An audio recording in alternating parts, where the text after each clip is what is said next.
আসসালামু আলাইকুম everyone, welcome back to my channel. আজকে চলে এসেছি নতুন একটি রেসিপি নিয়ে। আজকে তৈরি করে দেখাবো আনারসের কেক। এই কেকটাকে বলা হয় পাইনাপল আপসাইড ডাউন কেক। কেকটা খেতে এত মজার আর এত সফট আর ময়েস্ট যে কেউ খুব পছন্দ করবে। কেকটা তৈরি করা খুবই সহজ, খুব সিম্পল ইনগ্রেডিয়েন্টস দিয়ে কেকটা তৈরি করতে হয়। তাহলে চলুন কথা না বাড়িয়ে দেখে নিই কীভাবে তৈরি করতে হয়। কেক তৈরি করার জন্য প্রথমে আমি প্যানটা রেডি করে নেব। এর জন্য প্যানের মধ্যে দিয়ে দিচ্ছি 1/4 কাপ মেল্টেড বাটার। বাটারটাকে খুব ভালো করে আমি প্যানের সাথে লাগিয়ে নেব। এখন দিয়ে দিচ্ছি ব্রাউন সুগার। আমি এখানে 1/2 কাপ ব্যবহার করেছি। এখন ব্রাউন সুগারটাকে খুব ভালো করে স্প্রেড করে দেব, যাতে প্যানের গায়ে ভালো মতো কোট হয়ে যায়। এখন দিয়ে দিচ্ছি আমি আনারস। আমি এভাবে স্লাইস করে কেটে নিয়েছি। আপনারা চাইলে গোল গোল করে স্লাইস করেও কাটতে পারেন। আপস অ্যান্ড ডাউন কেকে আনারসের পাশাপাশি এখানে চেরি ব্যবহার করা হয়। আমি আজকে চেরি ব্যবহার করছি না, আমি শুধু আনারস দিয়ে করে দেখাবো। পুরো প্যানটা আমি এভাবে আনারস দিয়ে কোট করে নিয়েছি। এখন এটা একটা সাইডে রেখে দেব। এখন একটি বাটিতে নিয়ে নিচ্ছি 1/2 কাপ মেল্টেড বাটার আর দিয়ে দিচ্ছি মিষ্টির জন্য 3/4 কাপ চিনি।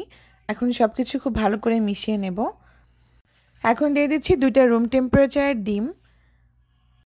এখন ডিমটাকে আমি বাটারের মিক্সচারের সাথে খুব ভালো করে মিশিয়ে নেব। আপনারা চাইলে এটা হ্যান্ড ব্লেন্ডার দিয়েও মিশিয়ে নিতে পারেন। এখন দিয়ে দিচ্ছি 1 চা চামচ ভ্যানিলা এসেন্স আর 3/4 কাপ মতো বাটার মিল্ক। এখন খুব ভালো করে সব কিছু আবার মিশিয়ে নেব। এখন শুকনো উপকরণগুলো অ্যাড করব। এজন্য একটু চালনিতে নিয়ে নিচ্ছি 1.5 কাপ ময়দা। দিয়ে দিচ্ছি 1 চা চামচ বেকিং পাউডার, 1/2 চা চামচ বেকিং সোডা, 1 চা চামচ লবণ। এখন সব কিছু খুব ভালো মতো আমি চেলে নেব। এখন হালকা হাতে একটা হ্যান্ড উইক্স দিয়ে সব কিছু খুব ভালো করে মিশিয়ে নেব।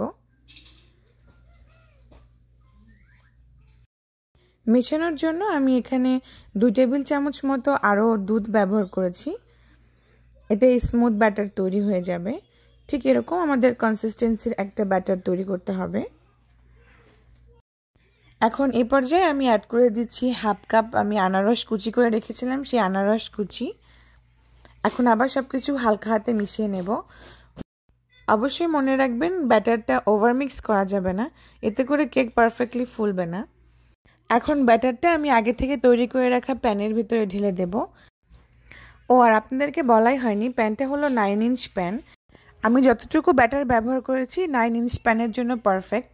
যদি আপনারা 8 ইঞ্চ বা 7 ইঞ্চ এরকম টাইপের প্যান ব্যবহার করেন তাহলে ব্যাটারটা একটু বেশি হয়ে যাবে। এজন্য আপনারা চাইলে উপকরণগুলো একটু কমিয়ে ব্যবহার করতে পারেন।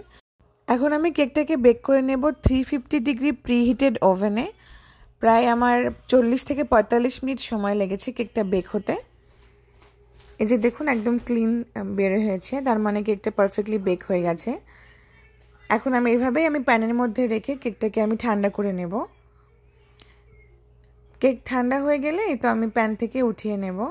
সাইড দিয়ে চামচ দিয়ে এভাবে আমি একটু ছাড়িয়ে নিচ্ছি, যাতে বের করার সময় কোনো অসুবিধা না হয়। এখন একটা প্লেটের উপরে আমি এটাকে ট্রান্সফার করে নিচ্ছি। ঠিক এভাবে আমি উল্টে দিলাম। এখন এই তো দেখুন খুব আস্তে আস্তে প্যানটাকে আমি উঠাই নিলাম। এই তো দেখুন মাশাআল্লাহ খুবই সুন্দর হয়েছে, আর খুবই সুন্দর সুগন্ধ ছড়িয়েছে। যদি আপনাদেরকে আমি শুকাতে পারতাম তাহলে আপনারা বুঝতে পারতেন এত সুন্দর গন্ধ। আমার এই রেসিপি ফলো করে অবশ্যই আপনারা বাসায় ট্রাই করেন, ইনশাআল্লাহ আপনাদের খুব পছন্দ হবে।